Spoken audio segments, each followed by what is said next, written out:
Hello दोस्तों, नमस्कार। आपका स्वागत है मेरे चैनल पे, है ना। टेस्ट पेपर 4 है आज। आज का टॉपिक उपकरण है, दर्पण है ना। किस प्रकार के वो कार्य करते हैं, क्या कार्य है उनके, है ना। ऊर्जा वगैरह जितनी भी है वो सब है। तो आइए स्टार्ट करते हैं। चूज़ द करेक्ट ऑप्शन में आज का पहला देखिए, उत्तल दर्पण द्वारा बना प्रतिबिंब, है ना।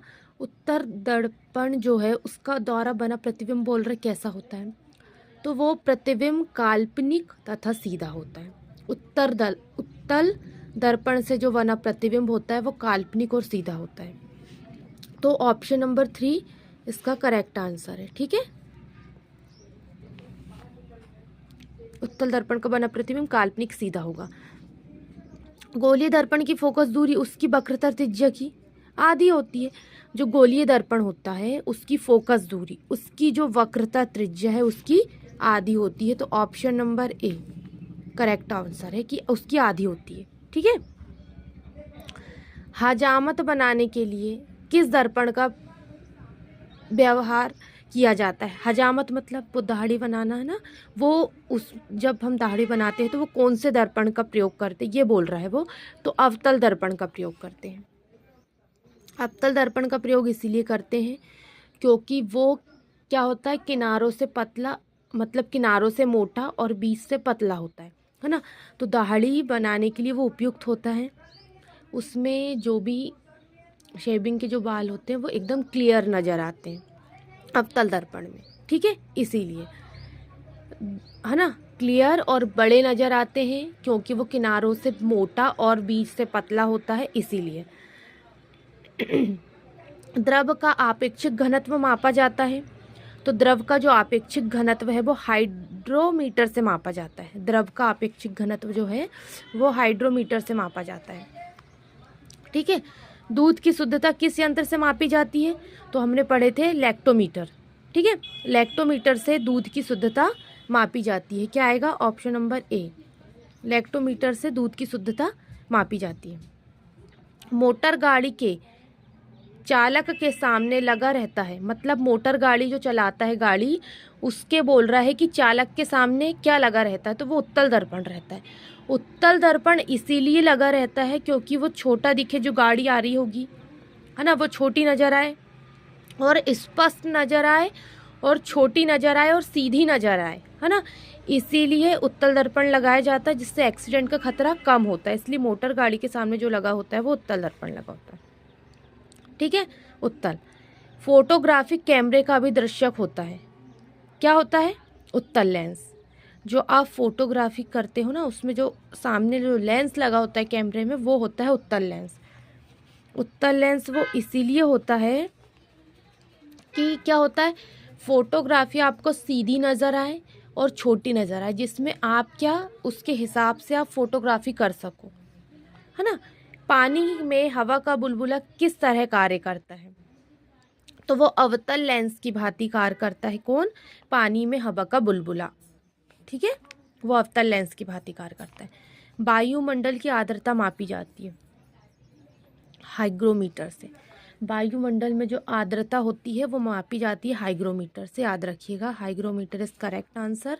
वायुमंडल की आर्द्रता हाइड्रोमीटर से मापी जाती है। भूकंप मापी यंत्र क्या है, सिस्मोग्राफ, है ना।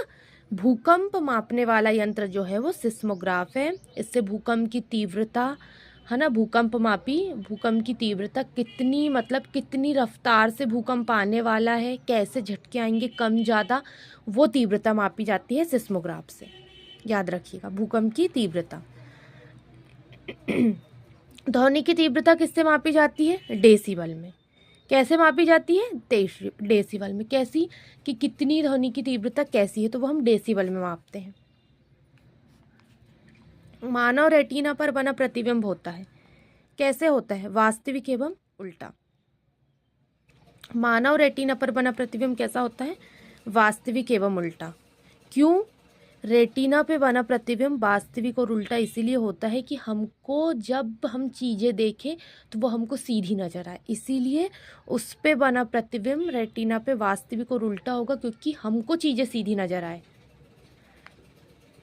जब कोई वस्तु दो समानांतर समतल दर्पण के बीच रखी जाती है तो बने हुए प्रतिबिंब की संख्या होगी, कैसी होगी? अनंत। जब कोई वस्तु को दो समानांतर समतल दर्पण के बीच रखी जाती है तो बने हुए प्रतिबिंब की संख्या कैसी होती है? अनंत होती है। समानांतर दर्पण पे अगर आप किसी भी वस्तु को रखेंगे तो देखिएगा उसका जो प्रतिबिंब बनता है वो बहुत दूर, मतलब अनंत पे बनता है। इस तरीके से आप याद रख सकते हैं। 14वें नंबर का क्वेश्चन है, हृदय की गति सुनने के लिए किस यंत्र का प्रयोग किया जाता है?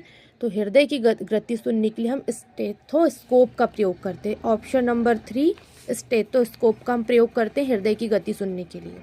ठीक है, आप धड़कन सुनते हो, हृदय, क्योंकि हमारा हृदय कितने 1 मिनट में 72 बार। ठीक है, तो वही धड़कन सुनने के लिए हम किसका प्रयोग करते हैं? स्टेथोस्कोप का।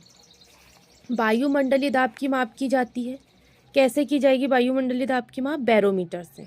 ठीक है, वायुमंडल हम किससे नापते हैं? बैरोमीटर से। कैसे? क्योंकि जो वायुमंडल रहता है वो हमारी पृथ्वी की सतह पर ज़्यादा होता है और जैसे जैसे आप ऊपर जाते जाते हैं वायुमंडलीय दाब कम होता जाता है ना। आपको क्या मिलेगा? आयन मंडल मिलेगा, मध्य मंडल मिलेगा, समताप मंडल मिलेगा, है ना, बहिर्मंडल मिलेगा। तो ऐसे ऊपर जाते जाते आपका वायुमंडलीय दाब कम होता है, तो वही वायुमंडलीय दाब मापने के लिए हम बैरोमीटर का प्रयोग करते हैं। सरल सूक्ष्मदर्शी में वस्तु को रखा जाता है, कहाँ रखेंगे सरल सूक्ष्मदर्शी में वस्तु को? लेंस और प्रकाश के बीच में। जो सरल सूक्ष्मदर्शी है में वस्तु को आप कहाँ रखोगे? लेंस और प्रकाश के बीच में रखोगे सरल सूक्ष्मदर्शी में वस्तु को, है ना, तब उसका प्रतिबिंब आपको बना हुआ नजर आएगा। वनस्पति तेल से कृत्रिम घी बनाने के लिए किस उत्प्रेरक का प्रयोग किया जाता है? वो ये बोल रहा है, तो हम निकिल का प्रयोग करेंगे। जो वनस्पति घी तेल है ना, जो भी वनस्पति तेल है उससे हम घी बनाएंगे, तो हम कौन सा उत्प्रेरक का प्रयोग करेंगे? तो निकिल का प्रयोग करेंगे। हम निकिल का प्रयोग करेंगे तो वनस्पति तेल से हमारा घी का निर्माण होगा। ठीक है, उपकरण और जो उसके कार्य हैं, है ना, वो किस यंत्र का प्रयोग किया जाता है, ये सब हमने आज देखे। तो हम आज टेस्ट पेपर 4 था, तो इसमें 34 क्वेश्चन है पूरे, तो हम उसके आधे 17 कर रहे हैं, है ना। हमने 17 तक पूरा कर लिए। ठीक है, कल हम इसके आधे करेंगे। तो आज का ये इम्पोर्टेंट 17 तक का क्वेश्चंस देख लीजिएगा यहाँ से। कल हम टेस्ट पेपर ही लेके आएंगे, लेकिन 18 से स्टार्ट करेंगे। ठीक है, आज के लिए बस इतना ही। धन्यवाद।